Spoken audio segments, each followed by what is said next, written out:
আজ যে গ্যাসে জ্বলছে চুলা, চলছে কারখানা আর উৎপাদন হচ্ছে বিদ্যুৎ, সেই গ্যাসের ভান্ডারই দ্রুত ফুরিয়ে আসছে। দেশের গ্যাসের মজুদের প্রায় ৭৪% ইতোমধ্যে উত্তোলন করা হয়েছে। বর্তমান হারে উত্তোলন চললে অবশিষ্ট মজুদ দিয়ে আরো ১০ থেকে ১১ বছর চলার কথা।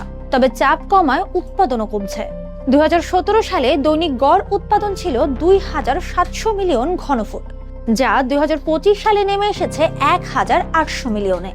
জ্বালানি বিভাগের প্রতিবেদনে বলা হয়েছে ২০৩১ সালের পর বিদ্যমান গ্যাস ক্ষেত্রগুলোর উৎপাদন প্রায় শূন্যের কাছাকাছি চলে আসতে পারে। দেশের উত্তোলনযোগ্য গ্যাসের মজুদ ধরা হয়েছে ২৯,৯২৫.৫ বিলিয়ন ঘনফুট। এর মধ্যে ২০২৫ সাল পর্যন্ত উত্তোলন করা হয়েছে ২২,০৯১ বিলিয়ন ঘনফুট বা ৭৩.৮২%।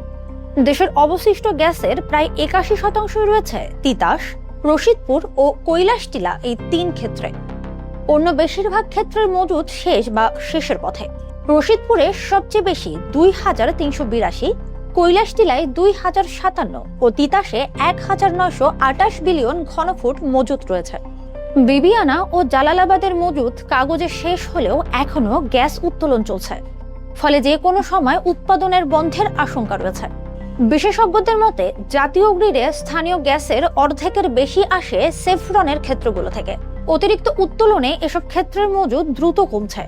অন্যদিকে স্থানীয় কোম্পানিগুলোর হাতে অর্ধেকের বেশি মজুদ থাকলেও সরবরাহ বাড়াতে পারেনি তারা। ফলে এখনই বিকল্প সরবরাহ ব্যবস্থা না করলে অদূর ভবিষ্যতে বড় সংকটে পড়তে পারে গ্যাস খাত। বাংলাদেশ প্রকৌশল বিশ্ববিদ্যালয়ের সাবেক অধ্যাপক ডক্টর ইজাজ হোসেন সম্প্রতি এক অনুষ্ঠানে দেশের গ্যাস সংকটের বিস্তারিত চিত্র তুলে ধরেন। তিনি দেখান, বর্তমানে গড়ে দৈনিক গ্যাসের উৎপাদন ১,৭০০ মিলিয়ন ঘনফুট। তবে প্রতি বছর গ্যাসের চাহিদা বাড়ছে। গ্যাসের উৎপাদন ২,০০০ মিলিয়ন ঘনফুট করতে হলে প্রতি বছর অন্তত ১০টি করে গ্যাসের কূপ খনন করতে হবে। এরপরও ২০৩১ সালে গ্যাসের মজুদ শূন্য হয়ে যাবে। তিনি জাতীয় অর্থনীতিকে বলেন, দেশীয় গ্যাস উৎপাদন কমতে থাকায় ২০২৯ থেকে ৩০ অর্থ বছরে সরবরাহ দাঁড়াবে ২,০০০ মিলিয়ন ঘনফুটের মতো। তবে সেই সময় চাহিদা বেড়ে দাঁড়াবে ৫,৮০০ মিলিয়ন ঘনফুটের মতো। চাহিদা ও সরবরাহের ঘাটতি জ্বালানি খাত তথা দেশের সার্বিক অর্থনীতির জন্য অশনি সংকেত। তাই সরকারকে জ্বালানি খাতের জন্য দ্রুত ও কার্যকরী কিছু কৌশল গ্রহণ করতে হবে।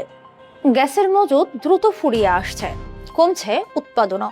এখনই নতুন গ্যাস অনুসন্ধান ও বিকল্প সরবরাহের ব্যবস্থা না করা গেলে সামনে অপেক্ষা করছে বড় সংকট।